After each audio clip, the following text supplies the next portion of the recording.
Good morning, and thank you for the opportunity for inviting us to bid on this Embassy Suites Hotel by the Hilton. At Dreamscape Roofing, we know that roofing isn't just another line item. It's key to protecting everything underneath. And we also know that choosing the wrong contractor can turn a dream into a nightmare.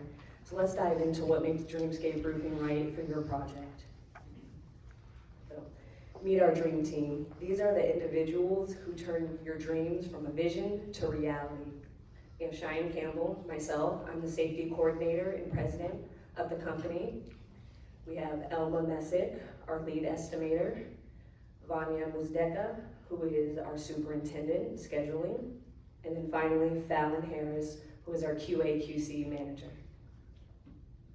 So these are the stars that make us shine. These are our guiding stars in everything that we do to ensure that our work is of quality standard and done safely.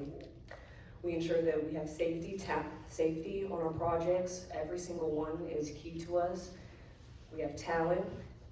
Our roofers are talented in what they do. They produce quality work up to standard, up to industry grade. Adaptability, we can adapt to many of our challenges that come to us on the projects. And finally, results. Our results are going to be the best thing that you will see. So we make visions realities. Dreamscape Roofing, we've done a lot of work in the hospitality industry. A lot of work also done in high areas, such as this project, which is being done on an active roof. So Universal's Endless Summer Hotel, which is on a busy road, International Drive and Universal Boulevard, working through those challenges, and UNF's Rec Wellness Center, which was done on an active campus, which we've worked through those challenges, and I believe that's what makes us right for this project, because we've worked through those kinks and we know how to produce the best product. And with many hours of work done safely, we're proud to present our experience modification rate of 0.75. So for our site-specific safety plan that we'll implement for this project, we have purple guardrails along the edge of the project installed on top of the parapet because it is below the 42 inches OSHA regulations. We will have that installed. 6 feet from that parapet, we will have flagging to keep our roofers notified of knowing when they enter those danger zones of that. Area A1 of the demolition, we will have, the blue is marked as those guardrails that we will put around, and the pink, we have highlighted the safety net. So once those new skylights once those areas are being framed out to protect our roofers from falling, we'll install those nettings and make sure that we check on a weekly basis how well they're working and that they're still operational for our roofers to remain safe on our job. Some of the job hazard analysis that we bring is to ensure that we see everything that could go wrong. We will make sure that our roofers remain safe and that these will not happen, but we bring it to attention to ensure that we know what to do. Cold weather, as we've all seen, it's pretty cold in San Antonio. Very cold. PPE, especially the chin strap, to make sure our workers, you're on a roof, not many things are gonna hit you in the head, so that's gonna help you with falling, because it's very easy for a hard hat to fall off of you when you're in motion and falling. And one of the innovative things we bring to the field is DreamSafe technology. So using a simple Apple Watch, we can help mitigate those risks. It can help to tell our roofers when they're dehydrated, their vitals, and with our Job Site Connect, it allows for the nearest project to be plugged in to the work. So you can use it at many job sites. It'll call for the nearest help to get it to our roofers and help them out when they need. And our emergency response. So this will be plugged directly into our roofing, our watches. So in the event of a fall, if they're not okay, they can click, I'm not okay, I need help, or ignore the pop-up, and they'll receive that. And with that, I'd like to pass it off to our lead estimator, Elma.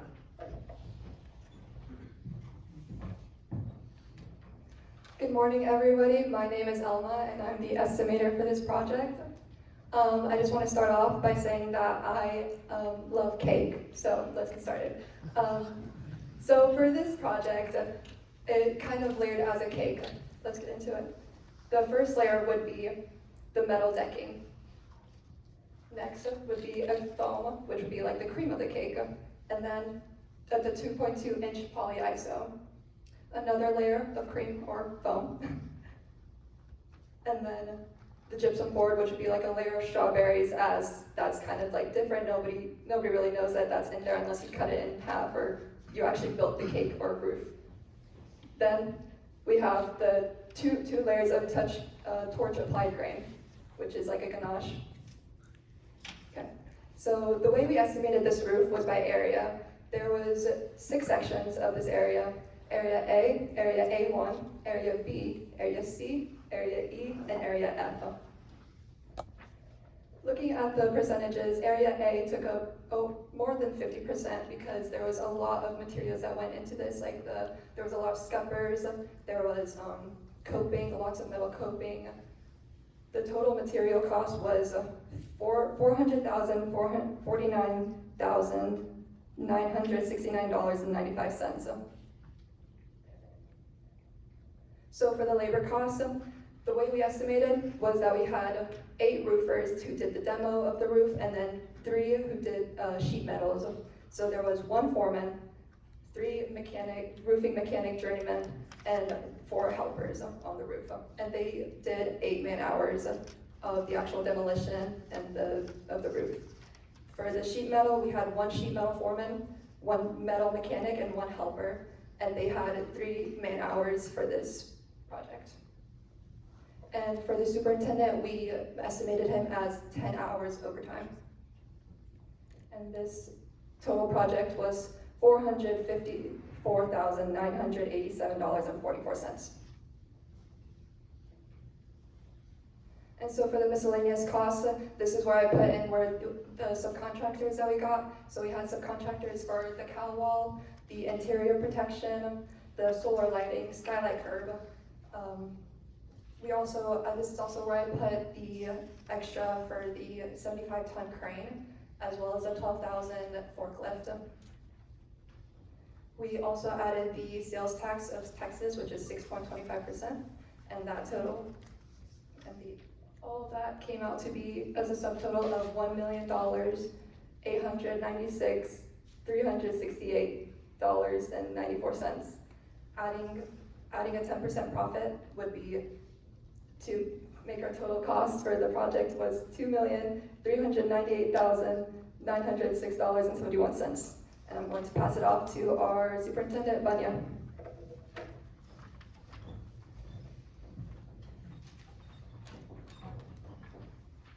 Hello all, how are you doing today? Alrighty, so I am the superintendent for this project. Just gonna run you through the schedule and whatnot. So first thing, when it comes to the project, we're obviously gonna have our pre-construction meeting and inspections, and then we're gonna move into the mobilization aspect. If you look at our PowerPoint right there, you can see both the entrances that we have, where our 75-ton crane will be, where our materials will be placed. There's also a loading dock right on the right side at the top, so that'll be very important for us. And then you can also see the gate that we have around it. Moving on to the roof itself, we split it up into areas. Each area has a certain amount of time that it took. Area A1 and A took the longest amount of time, solely because of the skylight. That one took about 9.5 weeks. Our area B took about 3 weeks. Area C took about 1 week. And then areas E and F took 3 weeks. As a superintendent, my job is to ensure that my crew is staying on top of things and that our schedule is moving along smoothly. I like to call these rooftop rundowns. So before we head to the job site, before we get to work, I ensure to have conversations with my crew and make sure they know that all of their actions are going to be safe, that they know what the fall prevention rules are, that they know how to use the safety harnesses. We also do use Job Nimbus and One Life. So with that, we make sure to stay on top of all of the updates on our project. So I ensure that every member on my crew is updating whatever they do to the project. I make sure they take pictures, just staying on top of everything. Essentially because of our 90-day time frame, we're trying to knock everything out as soon as possible.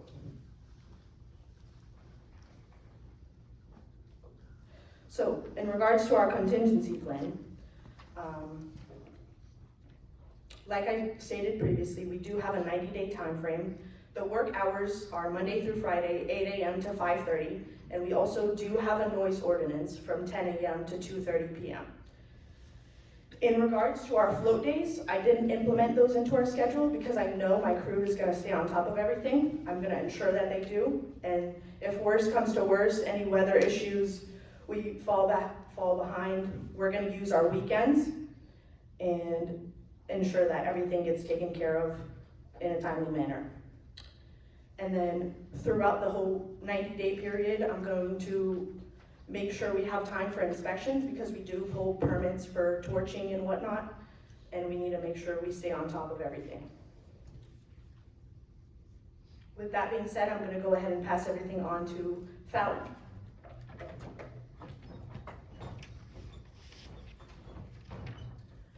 Hi, I'm Fallon Harris. I'm the Quality Assurance and Quality Compliance Manager for this project.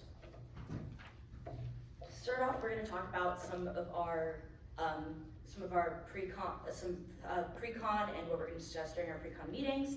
So some of the things we're going to discuss is demolition, the equipment in and out of the site, the fastening patterns for the installation, as well as scheduling, and then determining important milestones that we need to meet and the deadlines on those.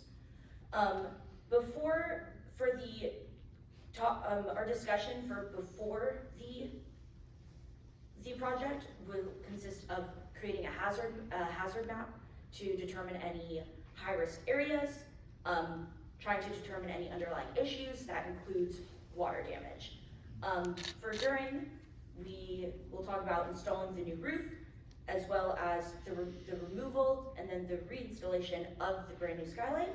And then after, we're going to talk about how we're going to do our cleanup, any additional quality assessments that we may need, and then as well as returning the building back to the owner in pristine condition. Next, we're going to talk about our inspections. So for our inspections, we make sure that daily we're going to inspect the crane.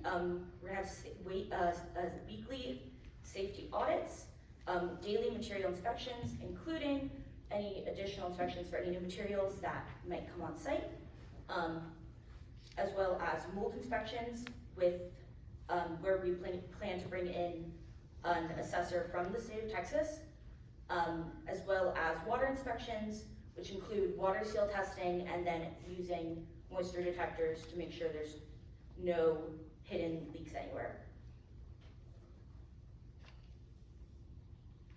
Employee development and standards. So on our job site, we don't just want to keep up the quality of just the work, but also our employees. We want to make sure everyone is always top of their game.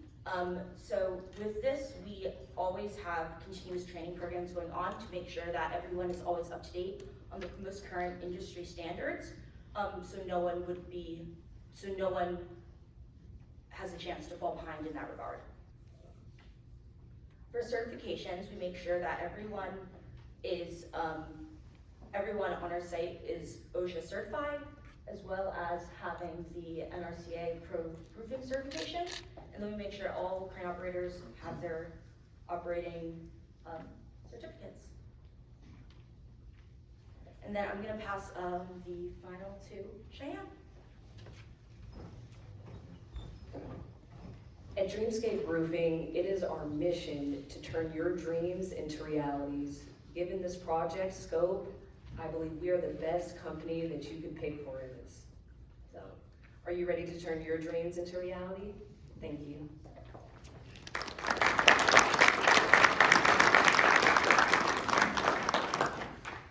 Thank you. It was a very very good presentations.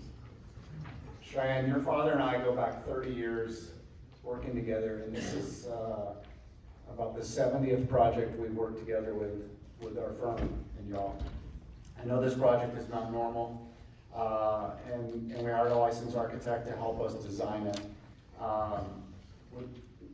Part of the key ingredient was the safety net and keeping the facility open so we could serve 3 meals a day.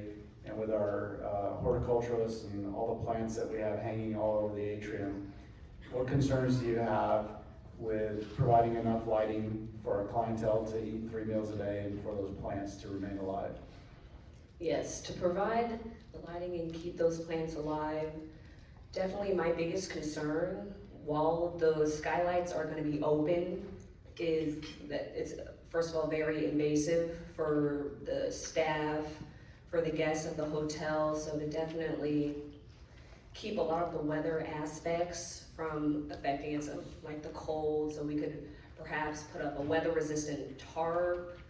We could implement maybe some add-alts for some see-through lighting, and especially to keep everything active in the hotel, ensure that we're mostly staying out of the way as much as we can so that we can continue to deliver good quality work. Thank you. So as we talked at the pre-bid, you're about 1,000 feet away from the end of the runway, and the only egress we have is that one side on the interstate. How do you plan on keeping us operational during the work hours you provided, and if you have to go over, not waking up our clientele, because that's the only egress that we have on this project? And seeing that, is that the only egress?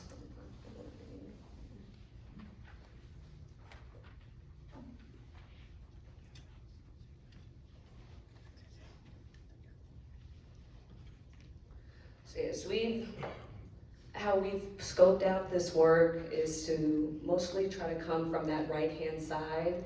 We have the gate to keep us separated, to keep our work separated from the hotel's work, utilizing that loading dock to our material laydown, coming through into that area, trying to utilize service elevators. There are 3 elevators in that hotel that we've done our research on, to turn that service elevator into a working elevator so that we can go up and down, leave the guest elevators as much as we can alone.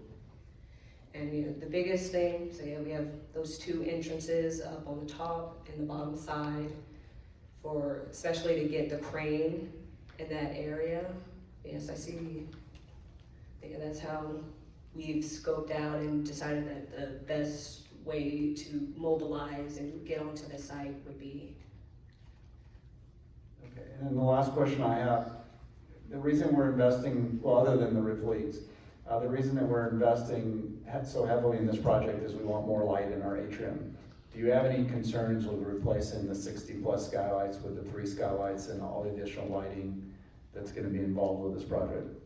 Yeah, so I say as I previously stated, the biggest concern is weather getting into the hotel, the fall risk, but we will mitigate those through our guardrails, ensuring that our workers stay safe, ensuring that the guests of the hotel, especially, some of the biggest things that we can definitely do is, because that is our longest lead time for this project, so to ensure that we do good quality work and ensuring that none of these panels, whether knowing their operation, knowing how weathered they are, that these panels are older, that we can move them out of the way safely and stay the least amount of it as invasive to the project as possible. Thank you very much. And tell your dad he was within about 3% of our number on our budget, so that was very impressive. Great presentation.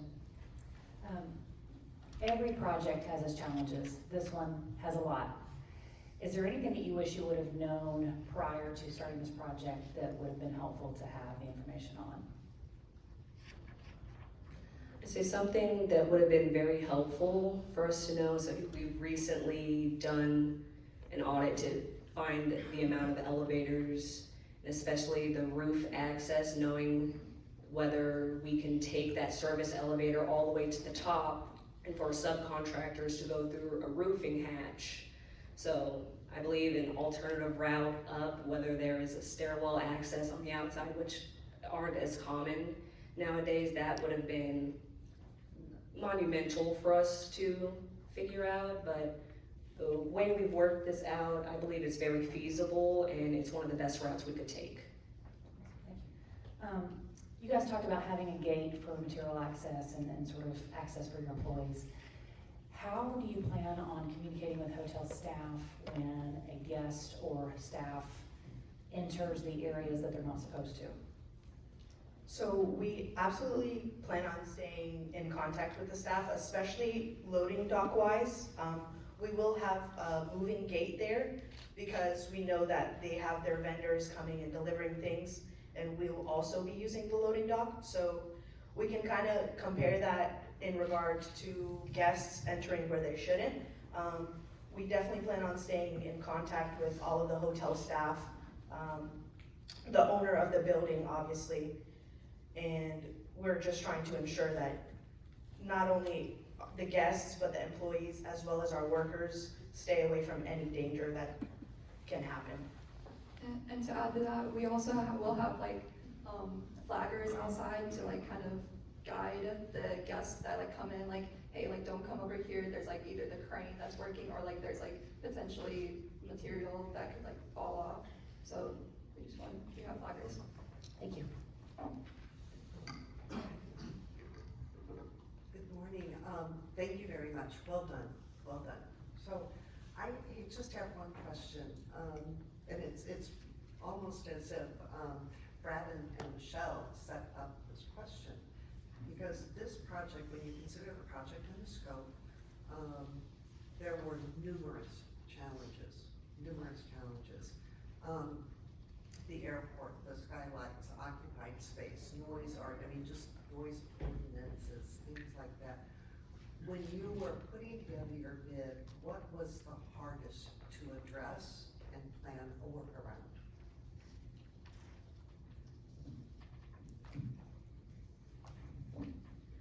I'd say one of the difficulties that we did come across was the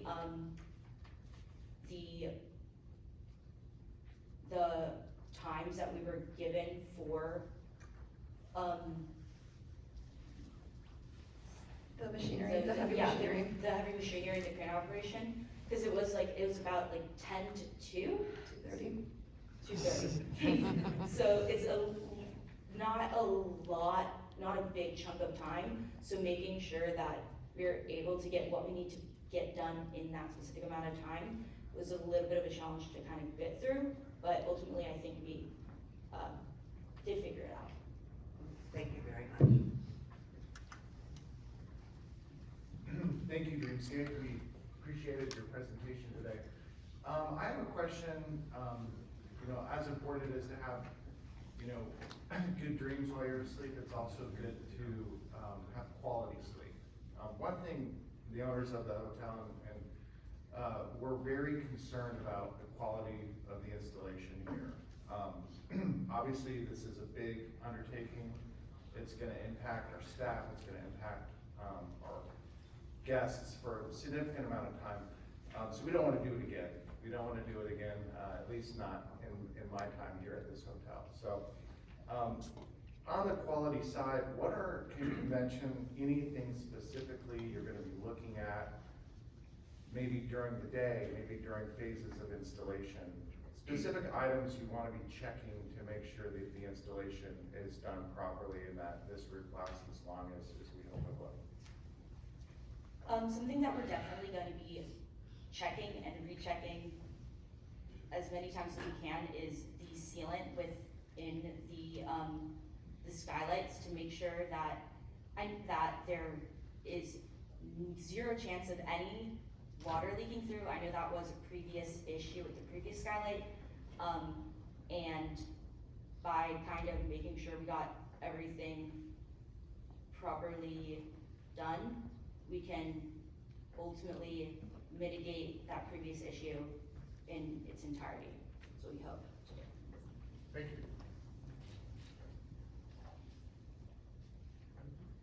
Thank you very much.